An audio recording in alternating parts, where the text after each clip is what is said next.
Zita trudged along the dimly lit and muddy walk path with a group of 35.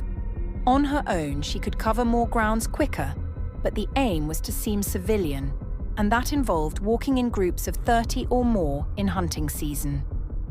Also, what would she tell the officers who patrolled the ruins during hunting?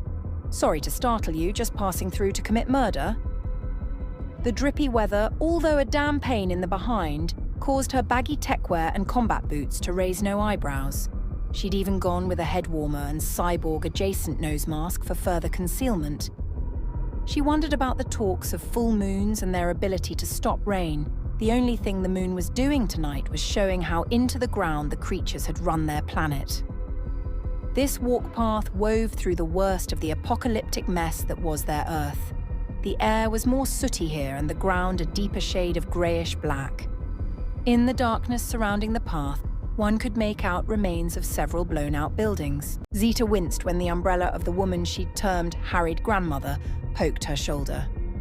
Not surprising at all, grandmother didn't notice. How could she? The chatterbox of a kid next to her and the glittering kid in her arm seemed like they were a lot. Zita drew the zipper of her jacket higher when Chatterbox's talks sashayed into officers. He sounded knowledgeable. If he caught sight of her suit, he might clue in on the harness of daggers and rods she wore underneath. She was a tad uncomfortable with the fact that Amina's team would be short one harvester when they relocated from the planet the next day. But who needed to work beside such a person? The mere thought of Amina brought the pain bubbling to the surface.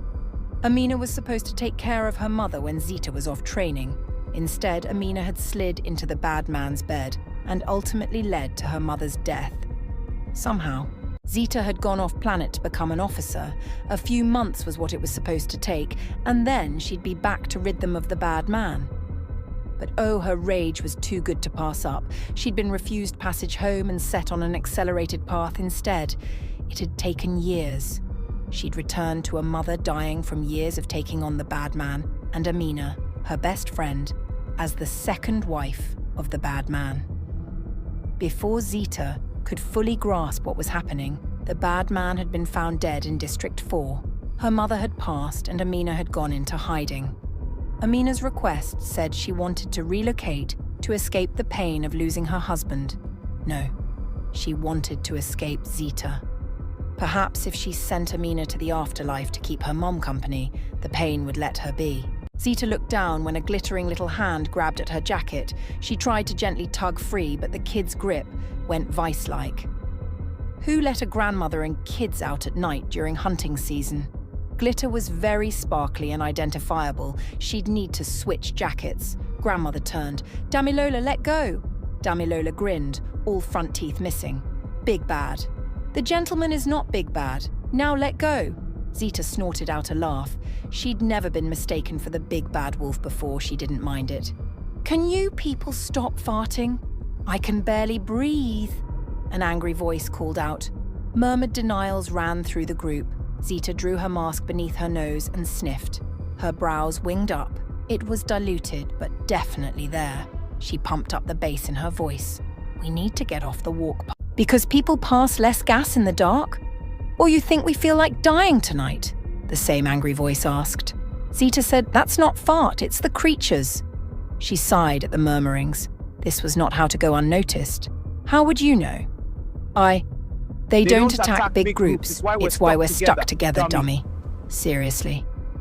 The adults don't, because they think all humans are officers, and that would be suicide, Zita said. Hatchlings wouldn't know that. "Mr. Man," a tiny lady said, "creatures don't hatch on Earth." "I know that, and yet I smell them," Zita said. "Get off the walk path, it's easier to see you here. Call headquarters, there should be officers around here who can locate and escort this group." She split from the group and jogged left. Officers would be leaving the ruins to deal with hatchlings.